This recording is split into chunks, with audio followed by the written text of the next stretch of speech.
Hey guys, Joe Piezinski here at Advanced Innovations. Welcome back to the shop. Sorry I've been off the grid for a bit. Got some production running through the shop and just haven't had the time to shoot anything.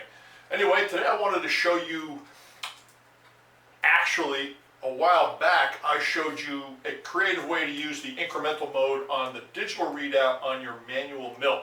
Well, you can also use incremental mode on a CNC machine to save you a ton of time doing certain things. And if you're new to CNC programming and you didn't spend money on a big software package and you have a machine and you're playing with it, you are ultimately going to run into the scenario of wanting to cut a feature with a specific tool that the feature is just overwhelming for the size of the tool, and it will snap the tool off if you try to do it. Like a fancy profile or a deep pocket or something, it would be nice if the machine would say, okay, well, I realize the tool's fragile and we're just going to do it a certain way.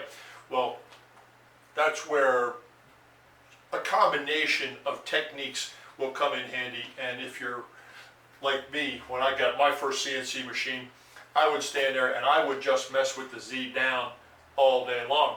You know, if you got a feature that's an inch deep and your cutter that's just not going to handle it, well, the first pass is Z 1/8 of an inch, second pass is Z 1/4 of an inch, and so on and so on.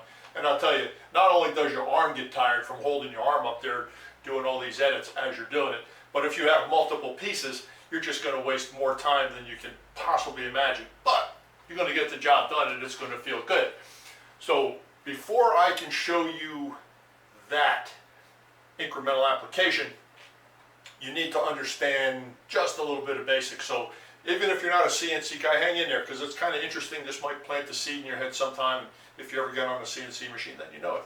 So, and I'm referring to subroutines and sub-programs. Anytime I hear the word sub anything, I start to freak out. It's like a macro, you know, you're starting to get into unknown territory and stuff that you're not comfortable with and you don't want to bother with, and let's just do the easy stuff. Well, this is really not all that bad. The main difference in a subroutine and a sub-program, allow me, we have two totally different programs here. Completely different programs. A subroutine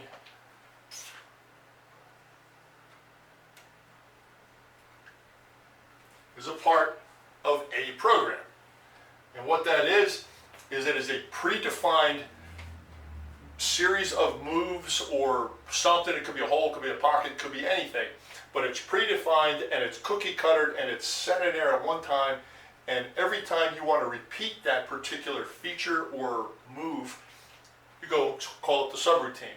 So if the subroutine is 100 lines long, and they can be rather intense, and you want to use that subroutine 100 times, well, you don't have to put 10,000 lines of code in your program. You just keep going back to it and say, do it, do it. So for a single line command, you can execute 100 lines of code. It is a very powerful thing to be aware of. Now, a sub-program is an entirely different standalone program or segment of an entirely different standalone program that when you're executing your code, you go and you run that, and then you come back and you finish doing what you're doing, or however you sequence it, that's how it's done. So anywhere, somewhere in the body of your main code, you jump over to this program, execute, and then you come back and finish. So a sub-program is a very powerful thing as well, and it comes in handy if you've created a pocket, a logo, a signature, a picture, a graphic, something that was really intense that you wish to incorporate in another part. So you say, well, I don't want to do that code again, so I'll just wait till I'm done with this program, then I'll run that program. You don't have to do that. You don't have to hopscotch from one program to another completely off the monitor. You can go within the program, go get it, come back, and be done with it. Now, the only danger about that is sub-programs are very specific about where they start and where they return. So if you're in program A and you go to program B, line 59, run it, and then return to line program A at the next line down, and you make an edit, or you add something, or you put a note in, and the block code shifts, well, subprogram is still going to go looking for the command line where you told it to go. So be very careful if you're going to make edits in anything that is titled a subprogram. Put it right in the header of the title of the program itself. This is a subprogram, no edits. Reference the program that looks at it. Good to know. Subroutines. Subroutines can also be misinterpreted by your controller as a standalone program. So it's very important at the end of a subroutine block that you go through all the dog and pony show and jump through all the hoops necessary to close the program down. This does not close the main program down, just identifies that subroutine as being done. Or the program itself, when you hit start, is going to look at that subroutine and go, well, I don't know what to do. There's just a bunch of code. There's no tools, there's no nothing, it's just code. So I'm going to walk out to the machine. I'm going to take a program that I just wrote. It's a star, and it's a demo program. So we're going to run a star, and then I'm going to show you how to take that star and make the machine step down through that particular program with just minimal lines of code, and I'll show you how to make it, take a program block of code and turn it into a subroutine with a copy and paste function. This is a Vidal 4020A CNC 88 controller set on a format 1, but G code is G code. So however you have to identify subroutines within the program, controller, or software that you're using, well, you're going to have to figure that out because I can't cover everything. All right, let's take a walk out. I will show you subroutine, so you stop snapping off your tools and stop treating that CNC machine like a Bridgeport. Let's take a walk. All right, I guess a good place to start is to take a good hard look at the code and understand what you have. If you're looking at code and you're looking at a blueprint at the same time, well, it's pretty easy to coordinate the table position or the tool position against the blueprint because the numbers are going to match. Let's take a look at what we have here. Here's your tool call. This gives you all the parameters for how that tool is going to behave, which tool, and it is an M6 in there. T3 M6 tool change, original position, offset, spindle speed of 0, and the spindle is off. That's the diameter and height of tool 3 called up for this use. No cutter comp. This is your initial Z down move, 0.5. Let's say you're using a very flexible, very skinny end mill, like this tripod. And you know that that Z5 is going to be too deep and it's going to snap the tool off. This X023 move right here is the exact same position as where the tool was initially positioned. I did that intentionally. As we move through this program, these are the coordinates to create a star. And at the end of the program. So let's take a look. Let's graph it out. There you go.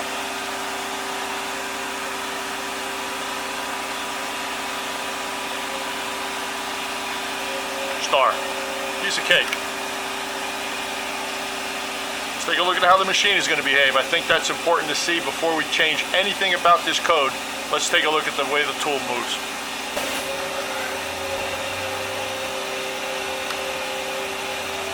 This is the Z down. First leg.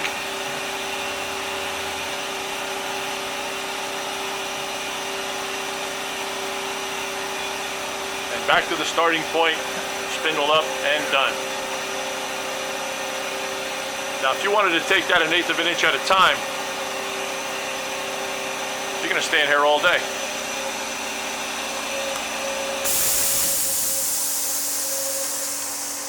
Let's create a subroutine. I'll show you how to do that. Right in the very beginning of the program, right after line 5, we're going to plug in a bunch of subroutine calls. They're going to be designated as L values. So I'm going to hit the I button on my keypad for insert, and I'm just going to put a bunch of them in there. L100, L200, L300, L400. Now it's okay if you have a bunch of them and don't use them. It's not going to change anything about the way the program reads. At the end of the designated L calls, you're going to need an M17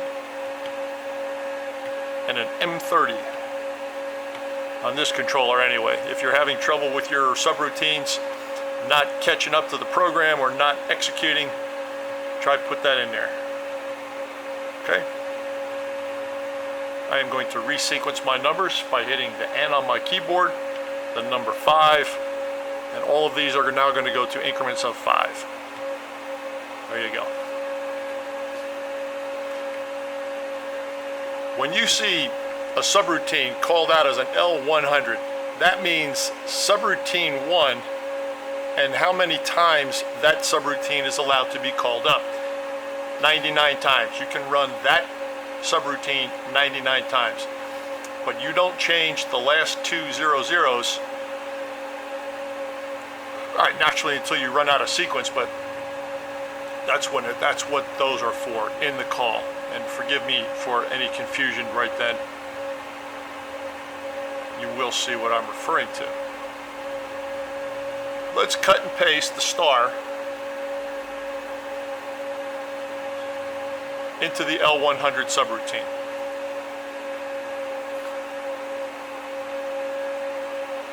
That is line N10. So make a note somewhere that you want to put everything in after line N10. Now what do we want to put in? Just the move that did the star. And that is why I programmed it this way. There you go. Line number 75 is the first point on that star. So when we copy, we're going to start with line 75.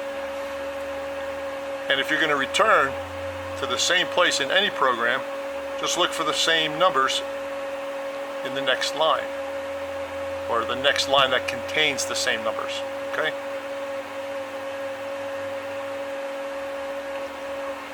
And that would be it right there. So 75 to 125. If you've never done this, this really isn't all that hard.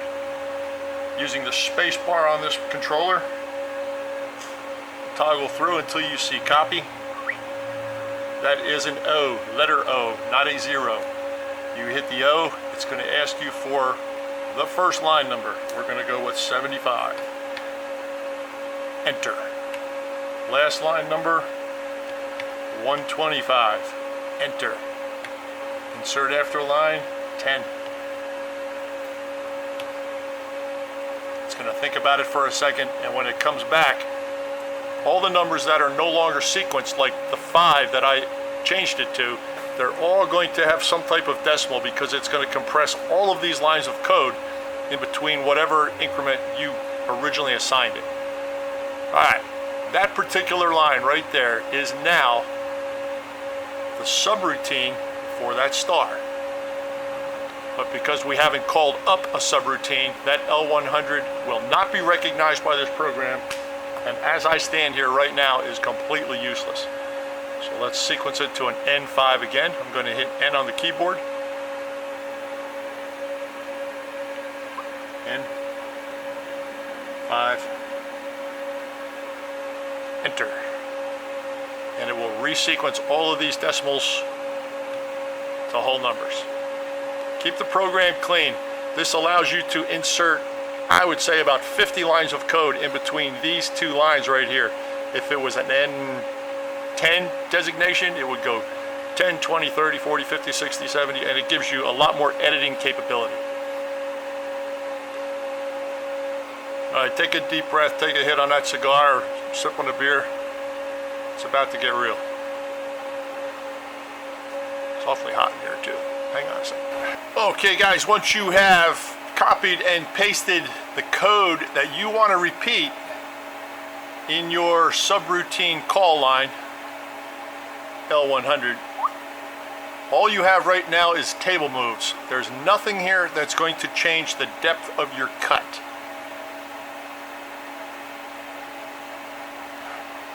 Let's go down in the program and see what we're looking at.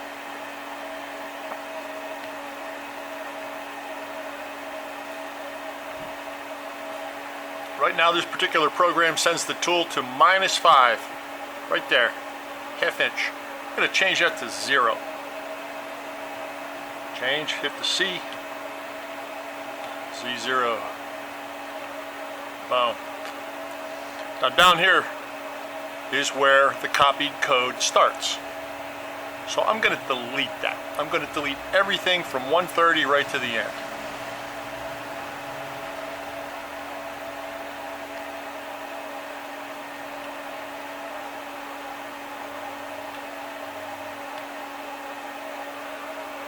Well, you better be right, huh? Oh, gone. All right. So now you have a tool call, Z0, end of program. Right after your Z positioning move, insert. Hit the I on the keyboard. I on the keyboard. L for subroutine call.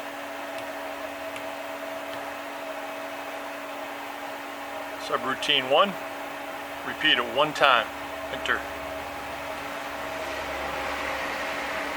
Now if you had to put that star in a bunch of locations on your part, all you need to do now is call up that L101.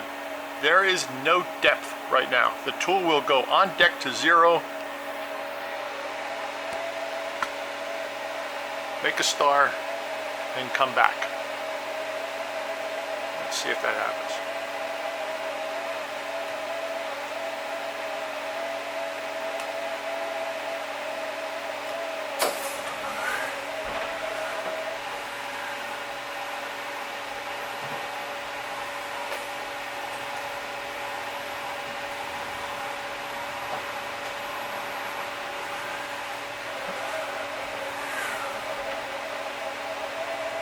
Okay, success.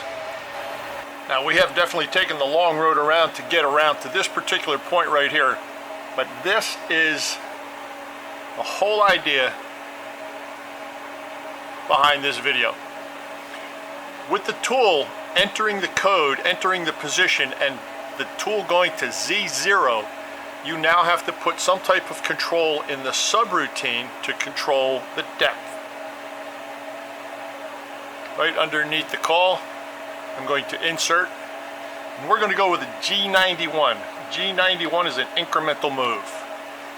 And the easiest way to remember incremental versus absolute, incremental starts with an I, G91. The 9-1 looks like a 9I, so that's an easy way to word association.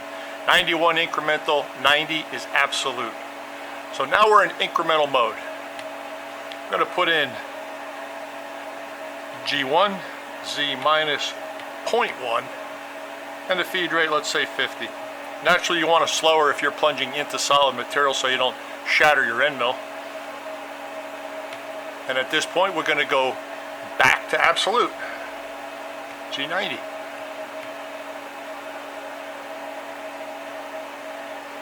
Now this particular little block of code right here, when you get to the subroutine, it's going to say no matter what depth you are when you get to that subroutine, we're going to go an incremental Z 100 down, and then we're going to go back to absolute, and we're going to look for these coordinates.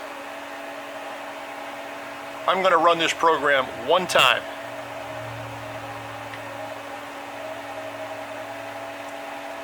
Let's see what happens.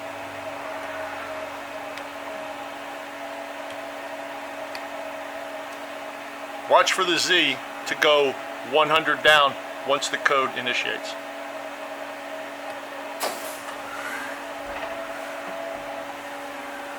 There you go. It is now cutting that star at 100 thou below. When it gets back to the top of the star, it's going to disappear and go back up. Beautiful.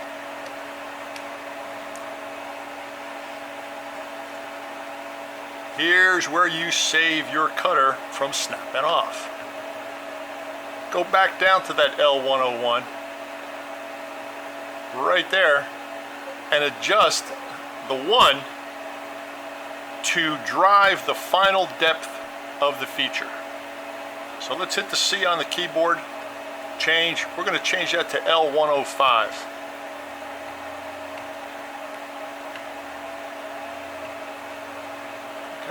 Watch it go to 5 right there.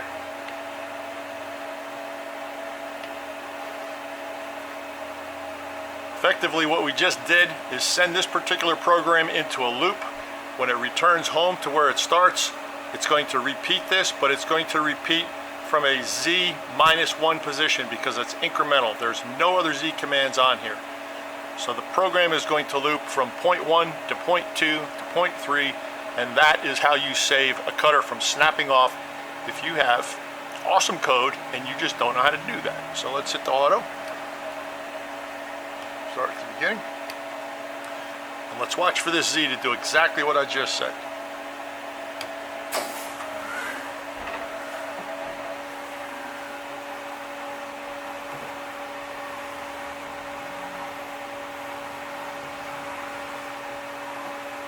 Coming around to the start point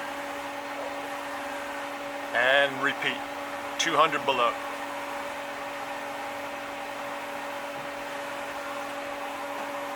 Coming back to the start point, 300 below.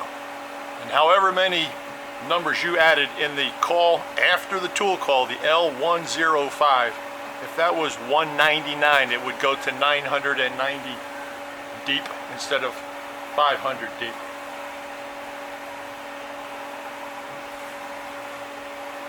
Once it gets to the 5, it will make its final pass.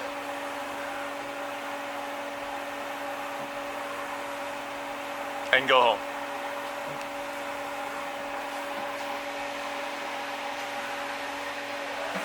Done.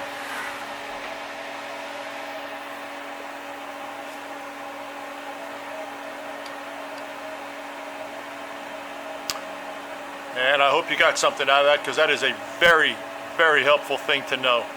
These 3 lines right here: incremental, Z shift, back to absolute, program body.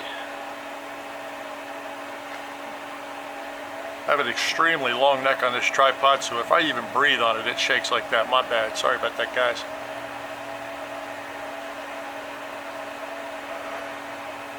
The tool call, you can coordinate this with the first line of the subroutine if you want to.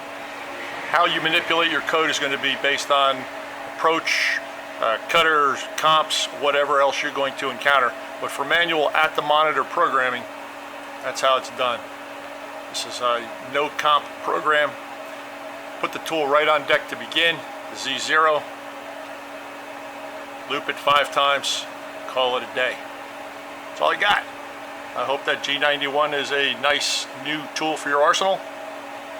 Use it, experiment with it. Try not to snap any tools off. Hope you enjoyed that. Thanks for watching, guys.